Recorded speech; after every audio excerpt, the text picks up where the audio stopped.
এদিকে সকল জল্পনা কল্পনার অবসান ঘটিয়ে এবার ঢাকায় ফিরতে চলেছেন শেখ হাসিনা। অবস্থান স্পষ্ট করলেন নেত্রী। গোপন সূত্রে জানা গেছে তিনি আগামী 7 ফেব্রুয়ারি ঢাকায় ফিরছেন। খবর পেয়ে নির্বাচন স্থগিত করল নির্বাচন কমিশন ইসি। এদিকে উপদেষ্টারা লাল পাসপোর্ট জমা দিচ্ছেন। খুব শীঘ্রই কয়েকজন উপদেষ্টা দেশ ছাড়ছেন, গোপন তথ্য ফাঁস। এরা জানেন হেয়ার রোডের এই বাসাগুলোতে থাকা সবচেয়ে বিপজ্জনক পরিস্থিতি সৃষ্টি করতে পারে। তাই এসব বুদ্ধিমান আকেলমান মানুষ আগে ঠিক কোথায় আছেন, মন্ত্রী আর মন্ত্রী পাড়ায় নাই, তাহলে যে কোন পাড়ায় যাচ্ছেন সেটা বোঝবার আগেই হয়তো গা ঢাকা দিতে চাইছে। এদিকে সেনানিবাসে ঔদ্ধত্য প্রদর্শন, 24 ঘন্টার মধ্যে প্রকাশ্যে ক্ষমা না চাইলে জামায়াত নেতাকে অবাঞ্ছিত ঘোষণার দাবি। শুধু একটি খাম, একটি ডাকঘর আর হাজার মাইল দূরের একজন ভোটার ফলাফল বদলে দেবার জন্য যথেষ্ট। আপনি কি জানেন এই নির্বাচনে হয়তো আপনার এলাকার ফল নির্ধারণ করবে এমন কিছু ভোট যেগুলো কখনোই ভোট কেন্দ্রে পড়েনি, যাদের কাছে মাইক, ব্যানার, মিছিল, ইশতেহার কিছুই পৌঁছায়নি। বাংলাদেশের নির্বাচনের রাজনীতিতে এবার সবচেয়ে বড় চমক পোস্টাল ভোট। অতি শীঘ্রই 56,000 বর্গ মাইলের প্রতিটি ইঞ্চিতে নৌকা স্লোগানে মুখরিত হবে এই অবৈধ নির্বাচন। বাংলার জনগণ প্রত্যাখ্যান করে আওয়ামী লীগ ও নৌকা স্লোগানে সুর মিলাবে বাংলাদেশের সকল শ্রেণীর মানুষ।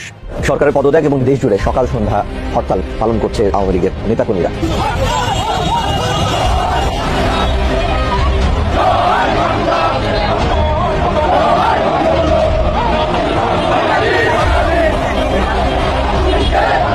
অভ্যুত্থান বাংলাদেশে হবে, সেই অভ্যুত্থান হবে ওই আমেরিকার সাম্রাজ্যবাদের বিরুদ্ধে, ওই অভ্যুত্থান হবে অন্তর্বর্তী সরকারের যারা আজকে দেশ পরিচালনা করছেন, যারা দেশের লুটপাটের ধারা প্রতিষ্ঠিত করতে চান তাদের বিরুদ্ধে। এদিকে এবার সকল জল্পনা কল্পনার অবসান ঘটিয়ে অবশেষে ঢাকায় ফিরতে চলেছেন শেখ হাসিনা।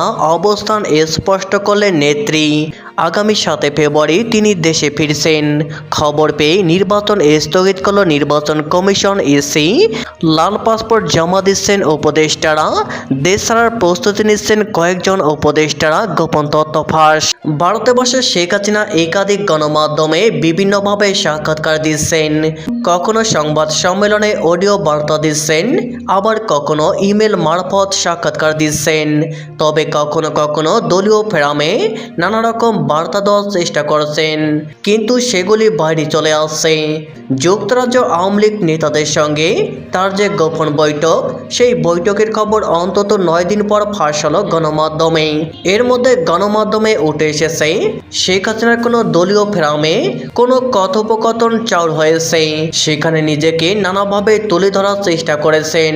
সেখানে তিনি তার সময় নানা কর্মকাণ্ড, উন্নয়নের ফেরিস্তি যেমন তুলে ধরেছেন, একইভাবে তিনি এই নির্বাচনকে বিতর্কিত নির্বাচন বলেছেন। তিনি বলেছেন এই নির্বাচন প্রশাসন দিয়ে দিচ্ছে, এমন নানা বিষয়ে কথা বলেছেন তিনি। পাশাপাশি এই প্রশ্ন উঠছে, ঢাকায় কি ফিরতে চলেছেন শেখ হাসিনা? অবস্থান স্পষ্ট করলেন আওয়ামী নেত্রী। শেখ হাসিনা সম্প্রতি নিজের দলের নেতা কর্মীদের উদ্দেশ্যে দেওয়া একটি বক্তব্য গণমাধ্যমে উঠে এসেছে। সেখানে তাকে বলতে শোনা যায়, কারো চাহিদা তো অপূর্ণ রাখিনি। তার সময়ে বাংলাদেশে বেকারত্ব ছিল না। ভার্চুয়াল সভাতে তিনি এই কথা জানান। সেখানে হাসিনার প্রশ্ন ছুড়ে দেন আওয়ামী লীগের দোষ কোথায়। তিনি নিজের শাসন আমলে 15 বছরের উন্নয়নের খতিয়ান তুলে ধরেন। পাশাপাশি তিনি বলেন 15 বছর দেখুন আর 15 মাস দেখুন, তবেই বোঝা যাবে তখন কি হয়েছে আর এখন কি হচ্ছে। তিনি বলেন 2024 জুলাই থেকে মোহাম্মদ ইউনূসের আক্রমণ অত্যাচার চলছে, এমনকি পরিবারের সদস্যরা রেহাই পান না।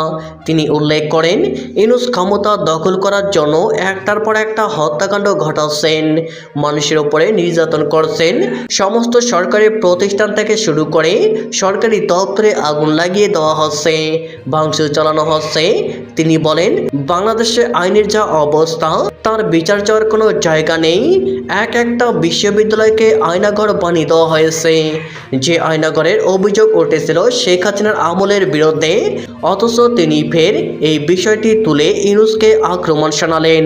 এমনকি তিনি বলেন বাংলাদেশের অর্থনীতিকে শেষ করে দেওয়া হচ্ছে, পঙ্গু করে দেওয়া হচ্ছে, সমস্ত মানুষের মাথার উপর ঋণের বোঝা রয়েছে। কূটনৈতিক বিশেষজ্ঞরা বলছেন এটা একেবারে ঠিক, কারণ বাংলাদেশের কারখানা বন্ধ হয়ে যাচ্ছে, হাজার হাজার লক্ষ লক্ষ শ্রমিক বেকার হয়ে পড়ছেন, কিন্তু টনক নড়ছে না অন্তর্বর্তী সরকারের। শেখ হাসিনা এদিন প্রশ্ন তোলেন আওয়ামী লীগ অপরাধ করেছে। তিনি বলেন আওয়ামী লীগের নেতৃত্বে এই দেশ স্বাধীন হয়েছে। তিনি বলেন, সন্ত্রাস জঙ্গিবাদ দমন করেছে। রাজনৈতিক বিশেষজ্ঞরা বলছেন এটাও এখন স্পষ্ট হচ্ছে যে হারে ইউনূসের আমলে জঙ্গি কার্যকলাপ বৃদ্ধি পাচ্ছে, তাতে শেখ হাসিনা সফল হয়েছিলেন সন্ত্রাসবাদ দমন করতে। শেখ হাসিনার দাবি 2024 সালের আগস্ট মাস পর্যন্ত প্রত্যেকটা মানুষের আয়ের উৎস আমরা করে দিয়েছিলাম। কোনো মানুষ গৃহহীন ছিলেন না, বিনা পয়সায় ওষুধের ব্যবস্থা করেছিলাম। তিনি বলেন, মেয়েদের বৃত্তি দেওয়া, বই দেওয়া চালু করেছিলাম। প্রত্যেকটা মানুষের জীবন উন্নতির দিকে যাচ্ছিল, কিন্তু ইউনূস সব ধ্বংস করে দিচ্ছে।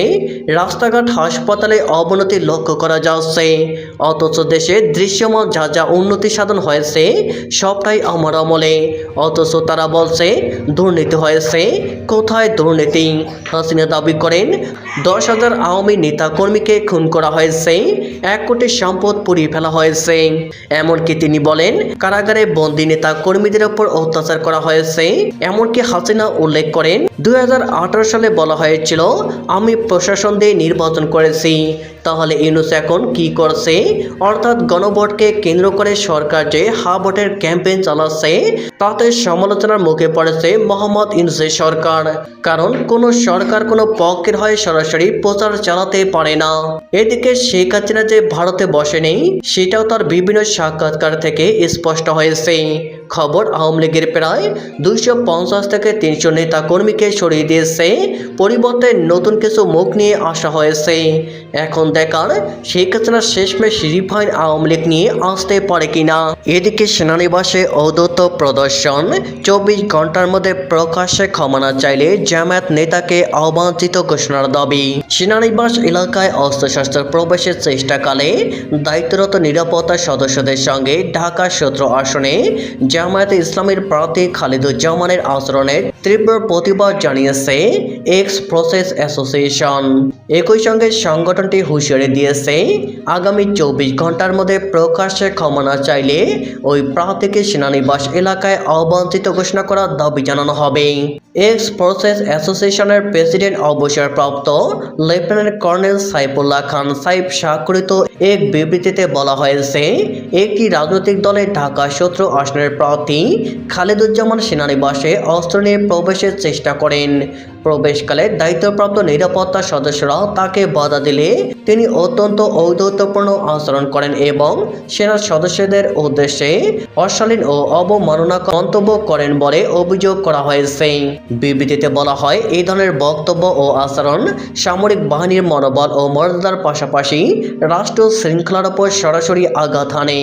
এক্স প্রসেস অ্যাসোসিয়েশন এই ঘটনাকে গভীর উদ্বেগের সঙ্গে পর্যবেক্ষণ করছে এবং এর তীব্র নিন্দা ও প্রতিবাদ জানাচ্ছে। সংগঠনটি আরও উল্লেখ করে কোনো রাজনৈতিক পরিচয়ে কাউকে সংবিধান ও আইনের ঊর্ধ্বে রাখার সুযোগ দেয় না। সেনানিবাস কোনো রাজনৈতিক প্রভাব বিস্তারের ক্ষেত্র নয়, এটি একটি অত্যন্ত সংবেদনশীল ও গুরুত্বপূর্ণ রাষ্ট্রীয় নিরাপত্তা এলাকা। বাংলাদেশের অন্তর্বর্তীকালীন সরকারের ইউনূস সরকারের উপদেষ্টাদের লাল পাসপোর্ট বা কূটনৈতিক পাসপোর্ট জমা দেওয়ার একরকম হিড়িক পড়েছে।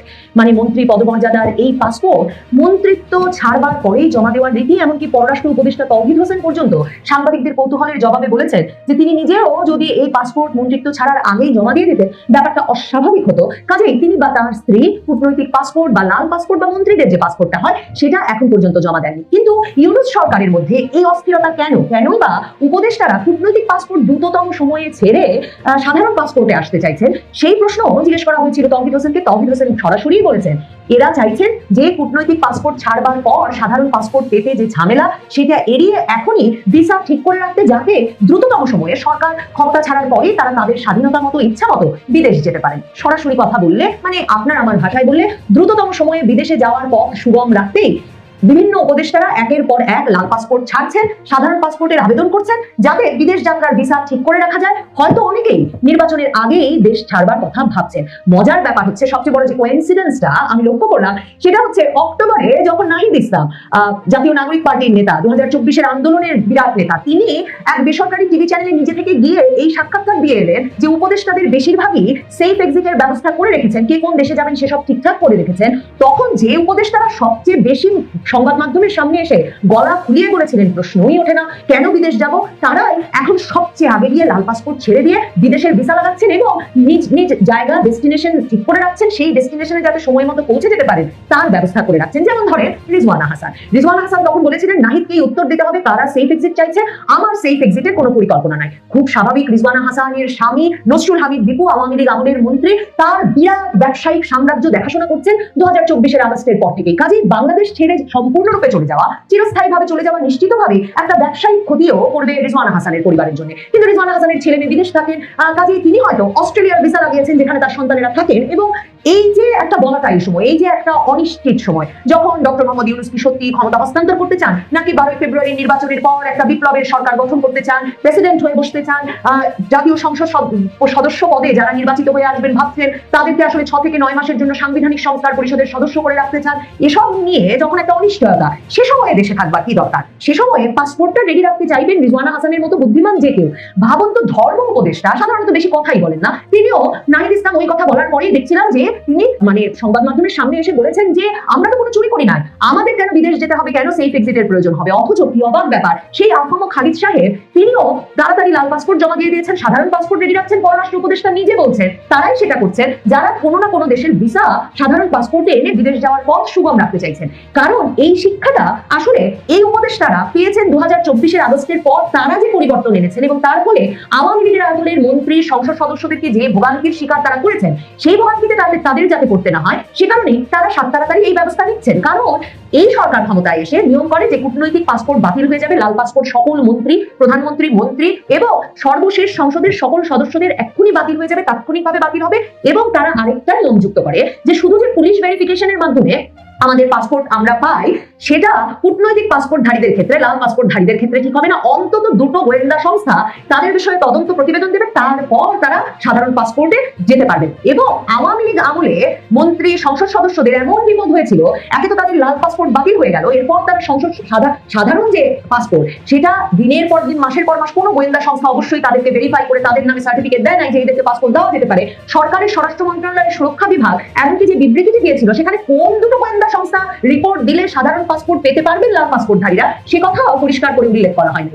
এর ফলে আওয়ামী লীগ আমলের মন্ত্রী, সংসদ সদস্যরা মাসের পর মাস বাংলাদেশের বিভিন্ন জায়গায় পালিয়ে থেকে তারপর ওই যে একটা বিপদ সংকুল দুর্গম পরিস্থিতিতে সীমান্ত পাড়ি দিয়ে ভারত গেছেন এবং অনেকেই ভারতেই আটকা পড়েছেন যখন তাদের সন্তানেরা বিদেশের বিভিন্ন দেশে আছেন এবং এদের সকলের পাসপোর্টে বা অনেকের পাসপোর্টে আমেরিকার ভিসা, যুক্তরাজ্যের ভিসা, ইউরোপের ভিসা ছিল, কিন্তু তারা যেহেতু পাসপোর্টই নাই, একটা দীর্ঘ সময়ের জন্য তাদেরকে ভারতে আটকা করতে হয়েছে।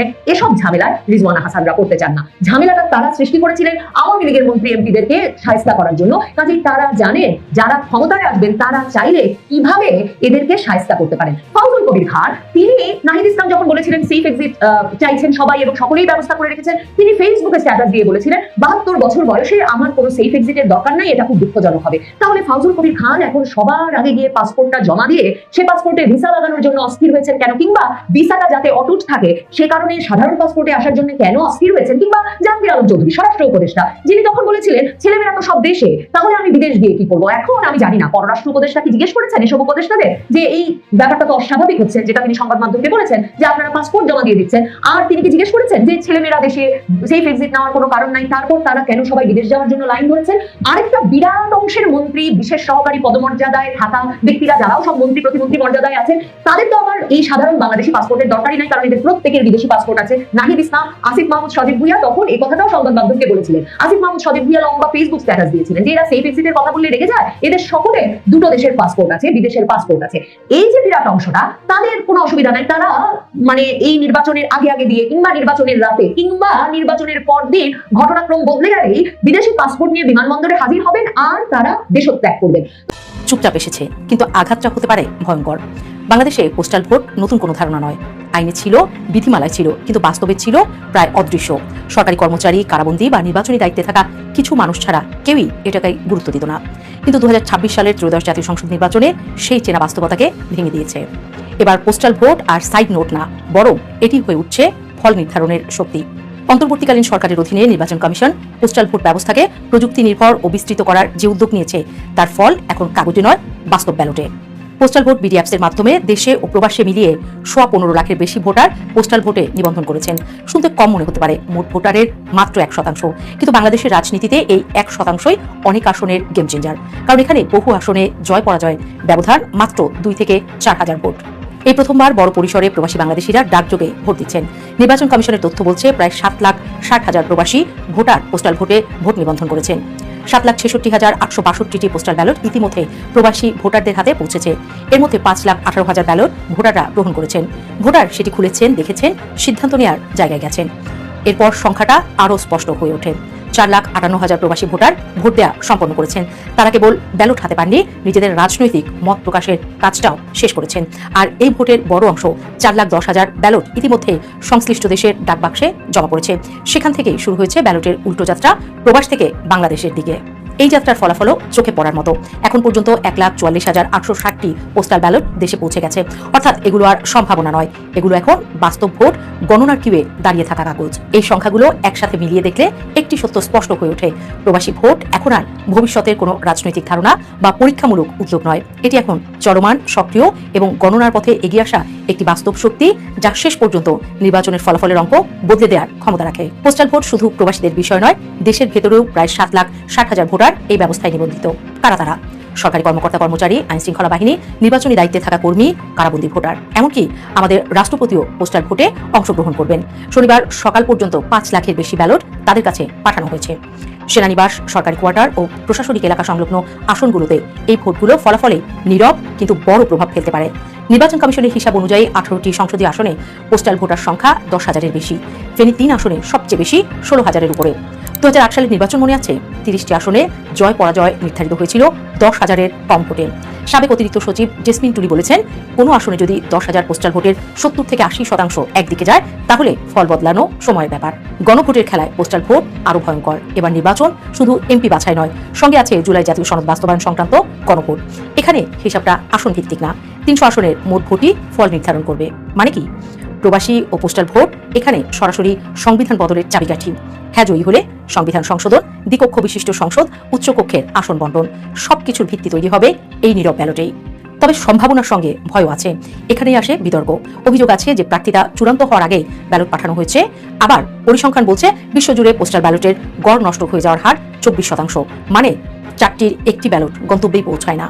আর এই নিয়ম বলছে ভোটের দিন বিকেল 4:30টার মধ্যে দেশে না এলে সেই ভোট গণনায় আসবে না।